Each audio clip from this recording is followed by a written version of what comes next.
Who am I? Who am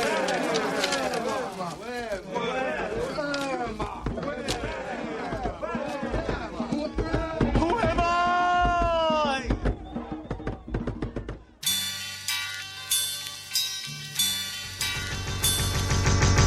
Yeah, no doubt, Lord's Fellowship, illustrate, you'll be real. Represent for the Sackcloth Fashion Expo, holding it down for Denver, Colorado. Underground and unseen.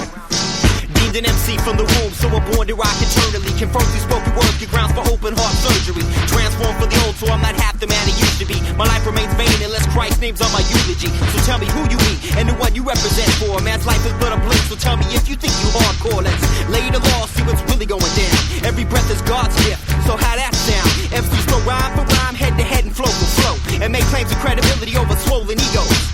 Y'all need to know in actuality who controls the wide rhythms of drum tracks and crazy ill tempos. I look into myself to see what my eyes behold. Just a man drenched in sin is the story now unfolds. So I reload on transmissions of optimism. Babe cleaning the blood, stepping out of this catechism. Journey through the Who am I? Realized I was nothing once I I'm Joe the Shirt and I'm off the cuff. And that was Country Joe and the Fish. One of my favorite songs from one of my favorite bands that I found on the lovely Spreaker airwaves here. Welcome back, everybody. I'm Joe the Shirt. I'm off the cuff. Welcome to today's show. It being February the 6th in the year of our Lord, 2014. Welcome back. Again, that was Who Am I by Country Joe and the Fish. One of my faves here. What's going on today? Well, like I said, it is February 6th. Notable for a couple of things. First and foremost, it's the last, Tonight Show with Jay Leno. That's it, man. You got to catch him tonight. If you want to catch him live at all, you got to catch him tonight, all right? It's going to be his last show, and I believe one of his guests will include the one and only Billy Crystal, who I had the pleasure of meeting 13, 15 odd years ago, actually, back when I was a head page over at CBS on the Hollywood Squares, the old Hollywood Squares show. And he is really as tiny as you think he is. Actually, he's even tinier than you think he is. I met him and I met Robin Williams, and they are probably two of the smallest men you're ever going to meet in your life. Because I'm 5'8", and I was towering over these guys, all right? But really sweet guys, funny guys. And like I said, Billy Crystal will be one of the last guests tonight on the the Tonight Show with Jay Leno. I expect there'll be some surprises, some tearful refrains, So I'm going to tune in. I'm going to watch tonight. I'm going to watch it live. I've been recording it. My girlfriend and I have been recording it every night, so we could watch it later because, we're getting old. We don't hang out till 11:30 at night much anymore, But, I'm going to make an effort tonight to catch it live. I really am. It's a history in the making kind of thing. I did see the show with Jimmy Fallon on Monday, and, he appeals to a different type of audience these days, a younger, hipper audience who find his sense of humor, his way of doing things more attractive. I mean, I'll be the first one to admit, I do like Jimmy Fallon's style, and I love it when Justin Timberlake comes on the show and they do the history of rap, which I've aired on this show multiple times. Love it. History of Rap 1, History of Rap 2, History of Rap 3, and they better do a History of Rap 4, because I'm going to play it over here. Well, that's one of the big reasons today is important. Also, we're only about a week away from Valentine's Day, one of my absolute favorite holidays. I know it's not an officially recognized holiday, government-wise. You don't get the day off because you want to spend time with your girlfriend or your boyfriend. But, I will be doing a Valentine's Day show because I always enjoy airing out some dirty laundry Valentine's Day-wise.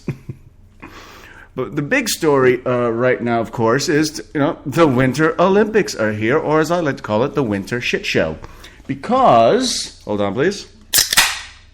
Cerveza. It is a shit show over there, over in Sochi. I asked my girlfriend how to pronounce it. She is Russian after all. And, actually Ukrainian, but we're not going to split hairs here, okay? But she speaks Russian. and it's Sochi, and it's a shit show over there. It really, truly is. I mean, I have not seen an Olympics be such a gigantic shit show ever. You know, I mean, there's just so much going on there that it makes you wonder why we bothered to have it in Sochi. I mean, it doesn't seem like they're ready. They're not ready over there. You know. By the way, you want to get tickets to the Winter Olympics, you still can. Okay, there are literally hundreds of thousands of unsold tickets to Olympic events. Okay, because people don't want to go there.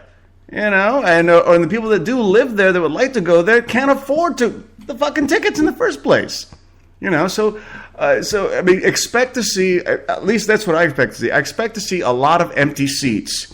You know, unless it's like the really, really big, you know, hard ass events. You know, like the ski jump or let's say the figure skating or hockey or curling and. I'm gonna get back to curling. I love curling, but seriously though, I mean, think about it. They've had God knows how many years. I think what is it, 7 years to prepare for this. They knew years ago that they were having the Olympics. They knew it, okay, and they're not ready. They're just not. I mean, a perfect example of this is something that my girlfriend was telling me. A story that she saw, where you know. Let's see, reporters and people covering the event, people that are, you know, participating in events, you know, they're going to their hotel rooms and the hotels are not ready. In many cases, you know, there's furniture missing, light bulbs are missing from lamps, they're dirty, they have leaks in the roofs, and even more disturbing is a lot of times people are checking into their rooms and the rooms aren't empty yet. The previous residents are still there going, who the fuck are you? What are you doing in my room? There's a crappy Russian accent if I ever heard one. But yeah, but it's happening, you know? And like I said, you guys had time to get ready. You had time to clean the place up. You had time to like set aside, you know, blocks of time, floors, rooms to accommodate the Olympics, you know, which... Winter Olympics only come by just like the Summer Olympics every 4 years, and which means that you know if you happen to get the Olympics in your country, it doesn't happen very often. Okay, to get the Olympics into your country once is pretty amazing. To get it, you know, more than once is, you know, you have to be a major league player, like Russia is, like the old USSR is, like the United States is. You know, it takes a lot, you know, because you have to be a major-ass country that can accommodate all these other countries, all these other people coming to your little shit-ass town, you know, whether it be Sochi or, you know, somewhere in Utah or wherever the fuck, or, you know, Los Angeles. You know, you have to be able to accommodate these people. And Sochi is just not ready, you know, and it goes beyond not being ready. So many, like every government on the planet, you know, the Russian government is corrupt, just like every country, just like the U.S. is, just like Japan is, just like Great Britain is, Mexico, Canada, you know, Myanmar. All governments are corrupt. That's a fact. But what's really sad, this is a story that hold on here, let me grab this, that really made me sad, is the fact that you have the Olympic Games coming to your town, and at first you're really excited about the project. You're like, yes, this is awesome. It's going to put our city on the map, because let's face facts, up until recently, you had no fucking idea where the fuck Sochi was, okay, or what the fuck it was. If I told you, hey, what about Sochi? You'd probably say, I don't really like Mediterranean food, okay? That's what you would probably think. That's what I would have thought. But there's a lot of really shady shit going on in Sochi. One of these things is people being forced out of their homes to make room for the Olympics. And by room, I mean, like, say, in the case of one Nina, I'm going to see if I can not fuck this up too much, Toromonian, who who at first was incredibly happy when she heard back in 2007 that her city was selected to host the Olympics.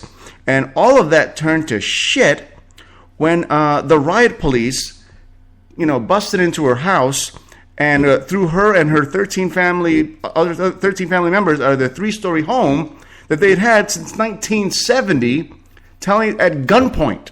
Riot police with masks and guns and riot gear came to their house and just tossed them the fuck out because the house needed to be demolished to make room for a freeway, that led to the venues in Sochi. A freeway that was 2 miles away and had already been built.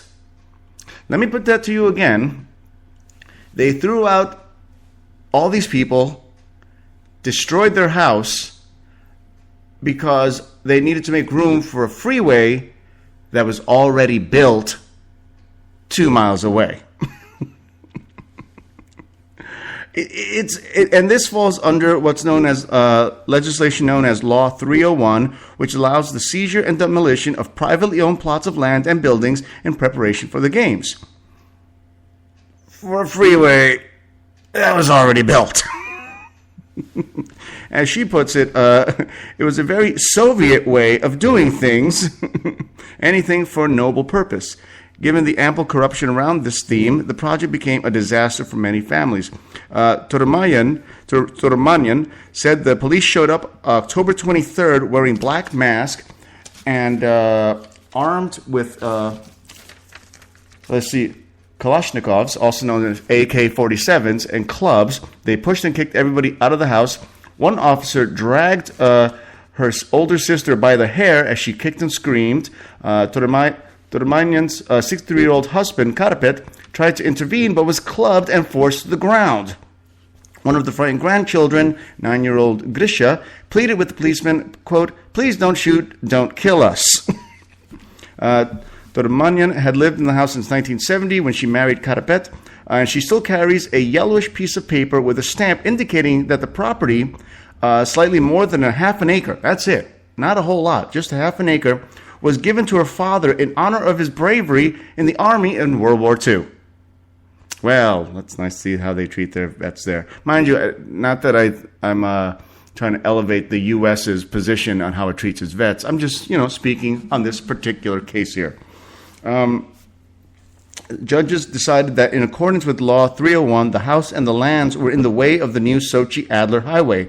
Adler is the site of the Olympic venues. It did not matter that the highway had already been built before the house was demolished. 2 miles away.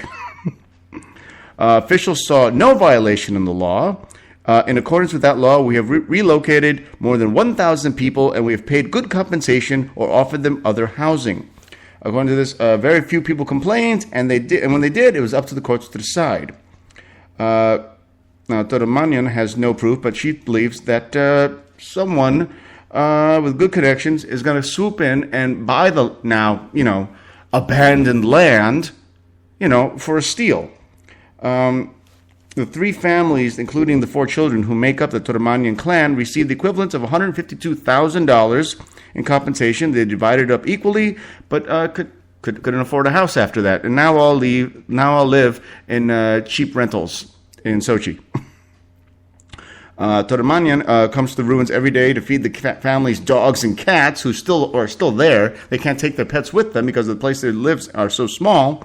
Mind you, they tore down her house, kicked out her and her relatives, but the 2 houses on either side of where the ruins of her house are still there. They somehow were not in the way of the freeway that was 2 miles away.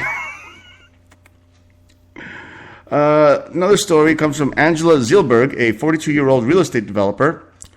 Said she also had to get out of the way of the Olympics. Apparently,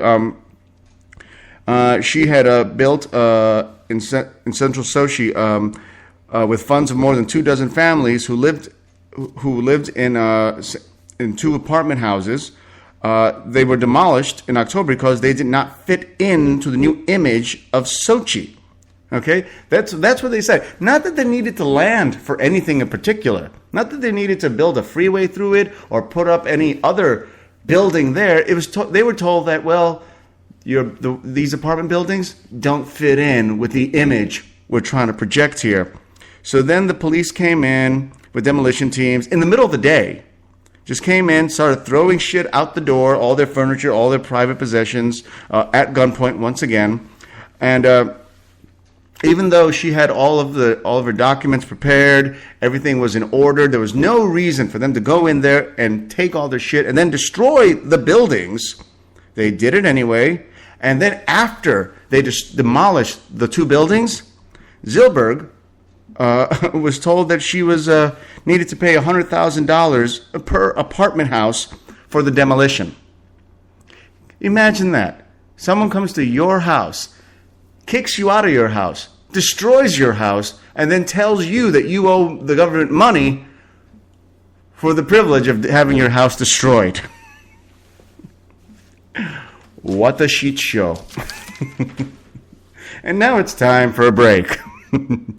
Our next song is by Bob Riffo and his song, The World of Neptune. I'm Joe the Shirt. I'm off the cuff, and I'll be right back. If the song ever plays.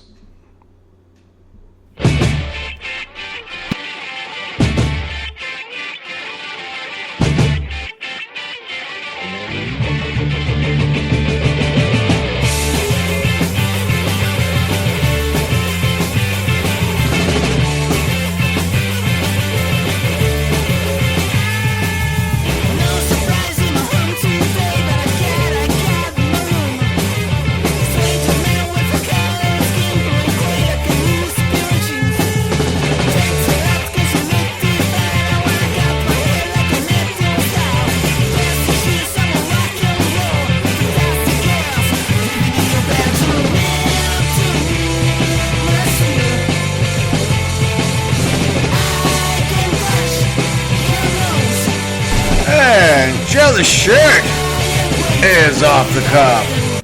Welcome back, everybody. Okay, we're talking a little bit about the Sochi Winter Olympics and the shit show that it has become. Among the shit show casualties is Indian athletes. And I don't mean Native American Indians. I mean from India. Apparently, there has been a dispute over corruption-tainted Indian athletic officials.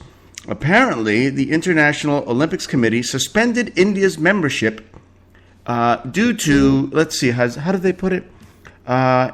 Emblematic of national sports system that like much of Indian public life is riven by corruption, nepotism, and mismanagement. Which means that if you happen to be an Indian athlete in the Winter Olympics, which I know most of us are thinking, what Winter Olympics can Indians possibly participate in? Actually, bobsled, luge, and ski jump is among them. If you happen to be an Indian athlete, you can still participate in the Olympics. You just can't carry an Indian flag during opening ceremonies or wear one during competition. You are not Indian, you are Olympian.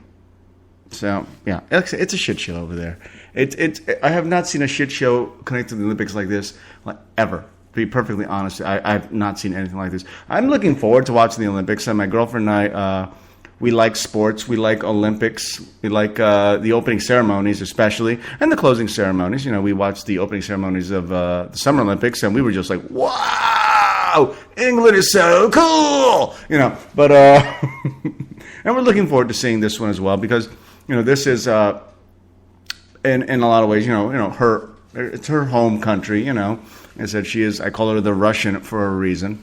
And, and we're looking forward to it. You know, we haven't watched it, so no spoilers, okay? Don't tell me what happens in the opening ceremonies, okay? I hear it's pretty awesome. You know, it's after they moved out all the, disenfranchised and homeless out of the way, I'm sure it's going to look fantastic. Okay. Speaking of moving things out of the way. Now, one of the things I've talked about on this show quite often is gentrification. For those of you, excuse me, I need more beer. For those of you that aren't familiar with the term gentrification, in a nutshell, Basically, that means that the people in charge don't care about you, and they hope you rot and die. Okay, no. That's a little too simple. Okay, think of it this way. Say you're me. You grew up in the Bronx in the 1970s and 80s. And if you happened to be there, then you would know that there was a lot of gang violence, drugs, police corruption, political corruption, city official corruption. And the Bronx was just... It looked like Fallujah, okay? It looked like Sarajevo. It looked like a war-destroyed city. I mean, the place was in ruins.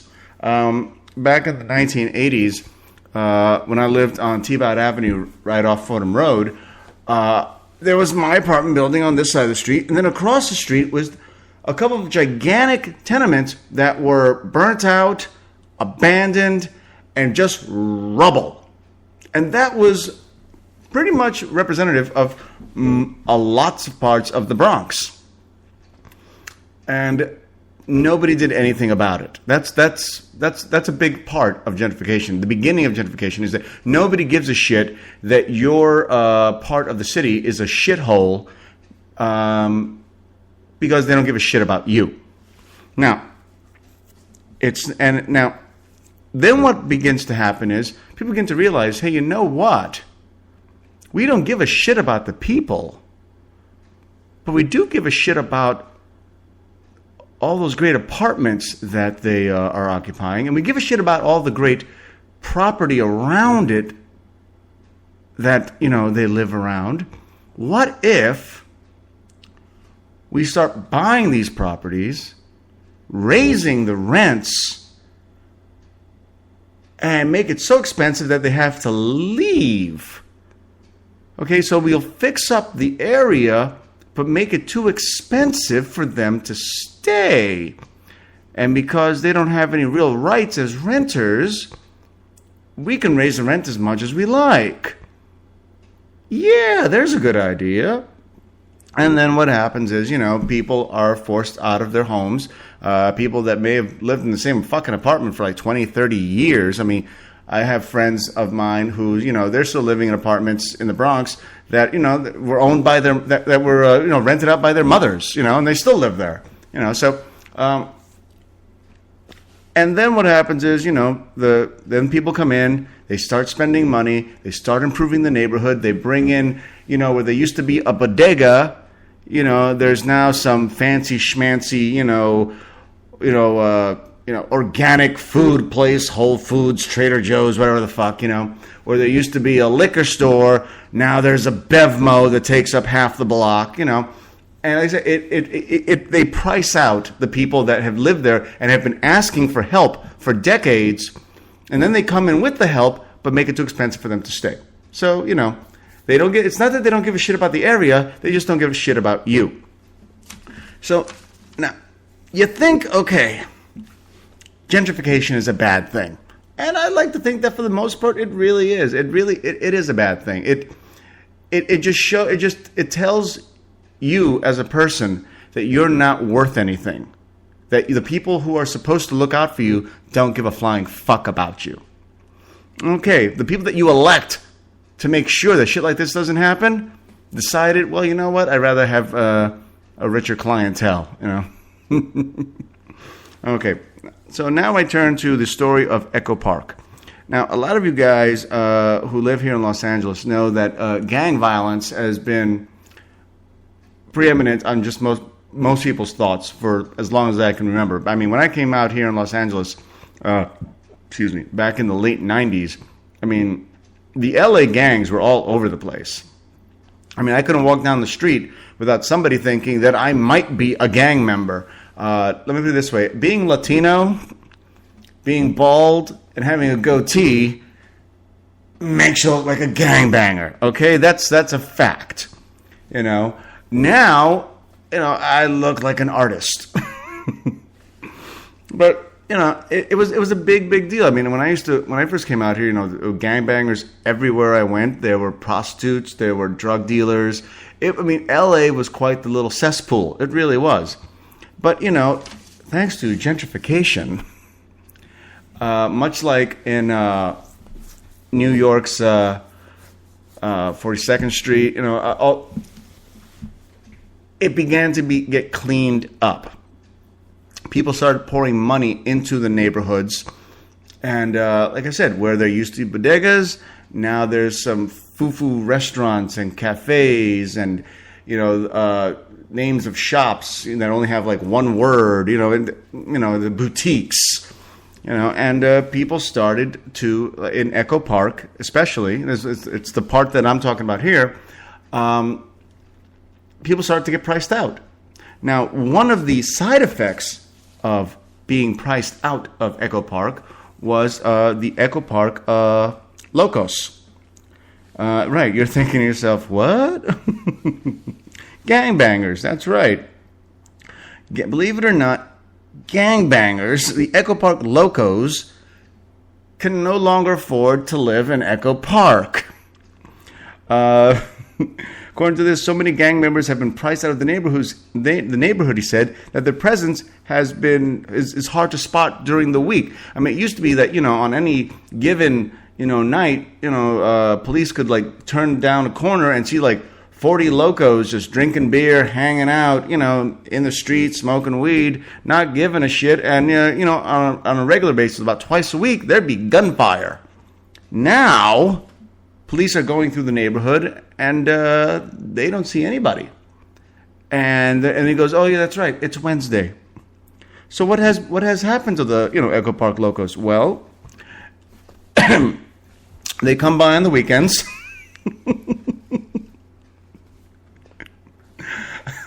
They do. They move to other places, like Eagle Rock, Inland Empire, El Sereno, and because what happened was, the neighborhood started to increase the rents, and they didn't have the money to pay for it, or they didn't want to pay for it, and when the locos were out on the streets doing their locos shit, somebody came by and changed the locks on their fucking apartments.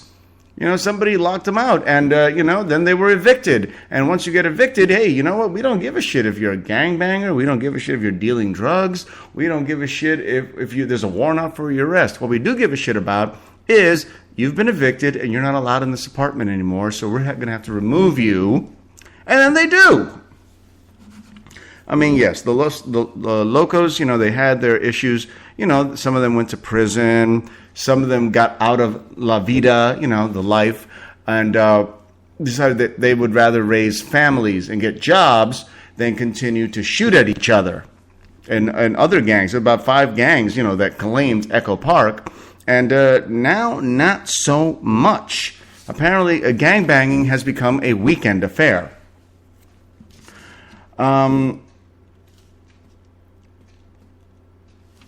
Which brings the other side of this. I mean, yes, you know what? Most of the current Echo Park residents are very happy that the gangs are, for the most part, not there.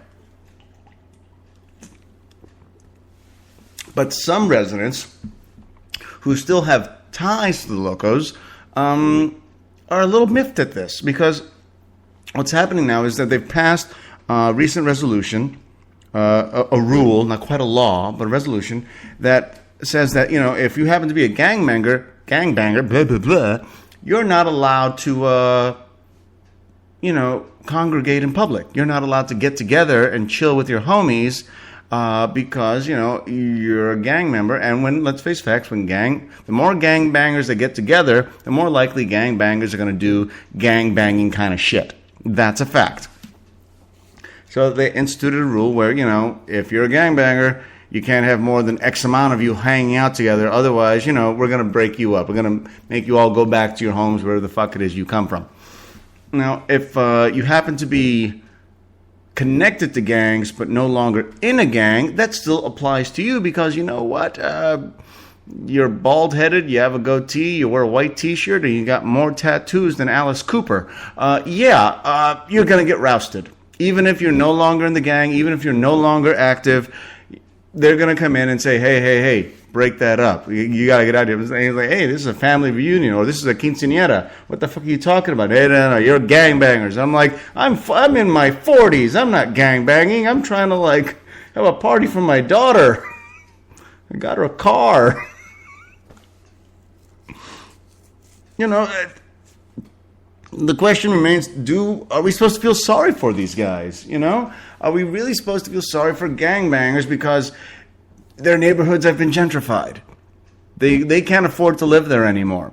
They didn't have jobs before, but they were able to collect, you know, God knows what. They committed crime for their money. Maybe they sold drugs. Maybe they collected unemployment. Maybe they had disability. But all that put together doesn't come up with $2,500 a month for your average gangbanger. Anyway, I'm going to take a break now. With more music, here is Damash and their song, Copia y Incoya. I'm Joe the Shirt. I'm off the cuff, and I'll be right back.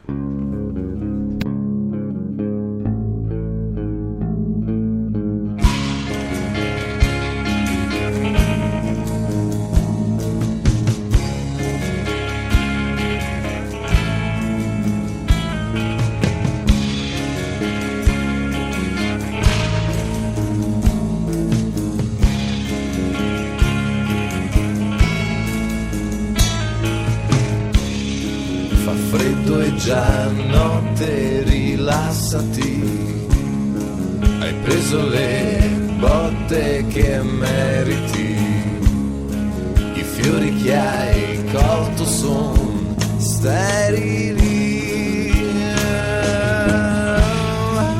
Amali quei giorni che i conti non tornano negli occhi tuoi. Gli anni che passano, sai che le parole non servono, no.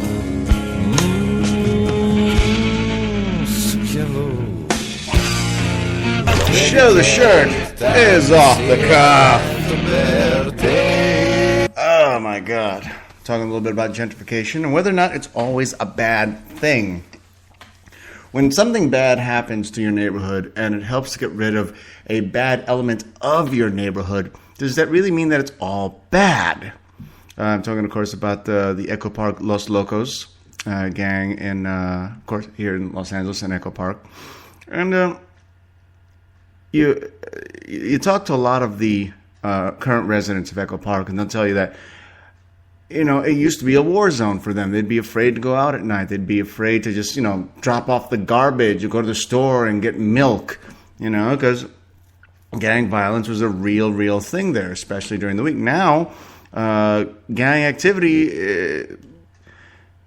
is a weekend thing, you know. It's a weekend warrior thing. You know, people, you know, they come back from their new neighborhoods, like, you know, it's like Eagle Rock, and El Segundo, and they come back and they're like, hey, what's up, Holmes? What's up, Holmes? What's up, Holmes? Yo, what you want to do? You want to get crazy? Yeah, let's get crazy. But whoa. Not too long. I got to get home to feed my baby. It's like, whoa. Okay, look. It's not that I don't want the crystal meth, but I got to drive in the morning. You know what I'm saying? I got to get to work. So, mind you, it's not that gangs have disappeared from Echo Park. They're still there. It's just that their presence is not quite felt the way it used to be. I mean, I had a couple of buddies of mine, I believe, lived in Echo Park, a couple that I knew, my buddy Paul and Helena, who are getting married soon. Congratulations, guys. And I'm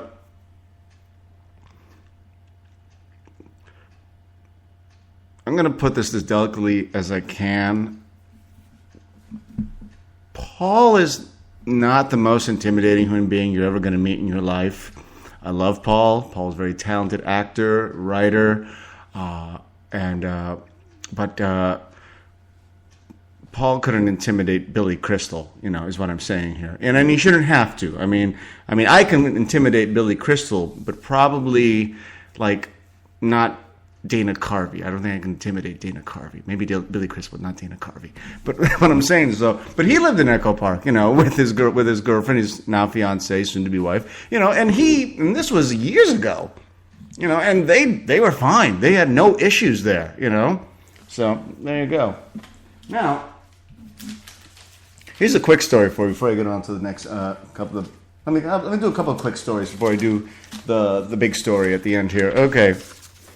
If you happen to like going to Subway sandwich restaurants, and who doesn't, you'll be glad to know that Subway sandwich will no longer be using azodicarbonidamide. Azodicarbonidamide, which is an ingredient used to make rubber-soled shoes and yoga mats, which they were also using in baking their bread. For this, you can partially thank Vani Hari, who's an activist food blogger, who was also instrumental in getting Kraft Foods to stop using yellow dye in their macaroni and cheese for kids.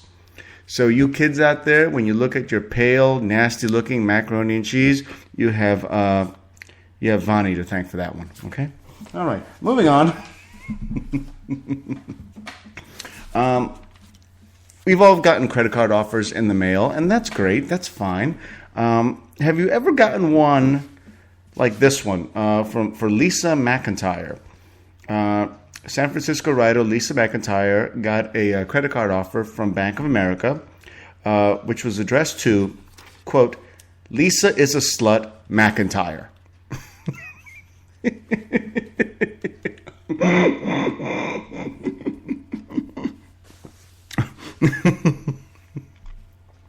It was even in the phrasing of the mailer, quote, Lisa is a slut, McIntyre. You've earned this special offer from Bank of America. Now, Lisa apparently is a feminist blogger.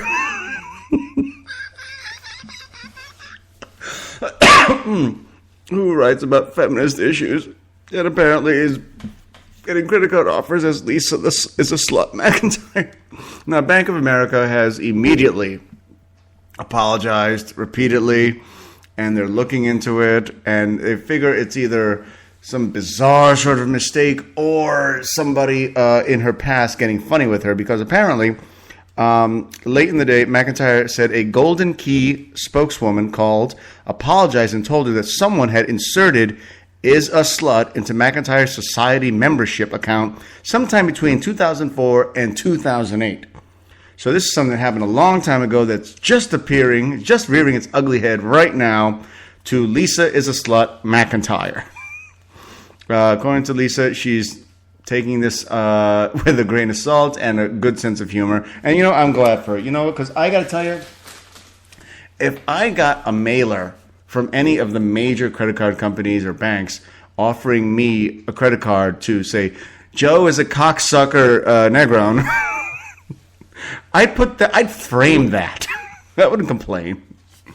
And finally, there's a story from Houston, Texas, where a teenager who was 16 years old had 7 passengers in his Ford F-350. How does a 16-year-old have a Ford F-350? I'm guessing that his parents have money. Well, you know what? His parents do have money, and that actually falls well into the parameter of the story I'm telling you here. Now, this particular driver, whose name is being withheld here, had a blood alcohol level of 3 times the legal limit, according to testimony at the trial. He killed 4 pedestrians, and 2 passengers were thrown from the pickup and severely wounded. When he went on trial in December, prosecutors were seeking 20 years behind bars. I'm like, that's not enough. 3 times the legal limit, 2 severely injured, his own friends, and 4 dead pedestrians. Now, did he get that? No, he did not. Fort Worth judge Gene Boyd sentenced the teen to 10 years probation for intoxication manslaughter. 10 years probation. He doesn't have to spend a day in jail unless he fucks up again. 10 years probation. Why? A defense psychologist testified that the teen's cushy upbringing had resulted in his affluenza. Affluenza. I'm sure you're all wondering to yourself, what the fuck is affluenza? Is that like the flu? No. Apparently, affluenza is something that kept him from connecting bad behavior with its consequences. He was so rich, his family was so well off, he was so disconnected from normal humanity that bad behavior and right and wrong and consequences meant nothing to him. So he was able to get 3 times the legal limit of drunk, get into behind the wheel of a gigantic F-350 with several people in it, with up to 7 people in it, injured 2 of them severely and killed 4 pedestrians. But because he has affluenza, he can't connect to their misery or the difference between right and wrong, so he gets 10 years probation. Your legal system at work, America. You know what? I'm going to look up affluenza a little bit more. I'm going to do a bit more research because that sounds like bull and shit on a major level. Now, for those of you out there who like going to CVS and who doesn't like CVS drugs, pharmacy, goddamn, we have one right here at the corner. If you are a smoker, you are not a happy camper because CVS Caremark Corporation has an imminent exit from cigarettes and tobacco business. Come October 3rd, in the year of our Lord, 2014, CVS will no longer be selling cigarettes or any other tobacco-related products. Unless, of course, that tobacco-related product happens to be, how to quit smoking products. That's fine. That's still fine. According to this from the Los Angeles Times, in an unprecedented move for a major pharmacy company, it is being cheered by many medical professionals and lawmakers as a triumph over corporate responsibility of the bottom line. I don't believe this for a fucking second. I think that what they're doing is trying to develop a brand loyalty amongst its customers. And, because while overall smoking around the world is on the rise, here in the United States, smoking is in a big decline. I believe that right now, smoking in the United States is at an all-time low, wherein allegedly, only 18% of adults smoke regularly, as compared to, say, well over 40% back in the 1960s. Now, CVS, for the year of 2012, made roughly $123 billion in sales. And this particular measure of no longer selling tobacco or tobacco-related products will cost them roughly $1.5 to $2 billion in revenue. Which a lot of people are thinking to themselves, wow, how did the investors take that? Well, the investors didn't take it too well, as CVS Caremark stock went down 1%, or 67 cents a share, to $65.44, while other pharmacies, like, say, Walgreens and Rite Aid Corp. actually went up. Walgreens Corp. went up 3.4% to or $1.90 to $57.85 a share, and Rite Aid Corp. increased 2%, or 11 cents per share, to $5.45. Now,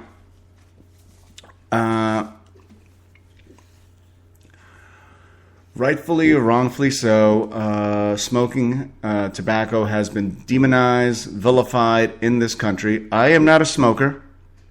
I don't care for smoking. I every once in a while I'll smoke a cigar, like maybe one every couple of months, depending on my mood. But I have my humidor. I have it there. I don't inhale, and that's me. My girlfriend is a smoker.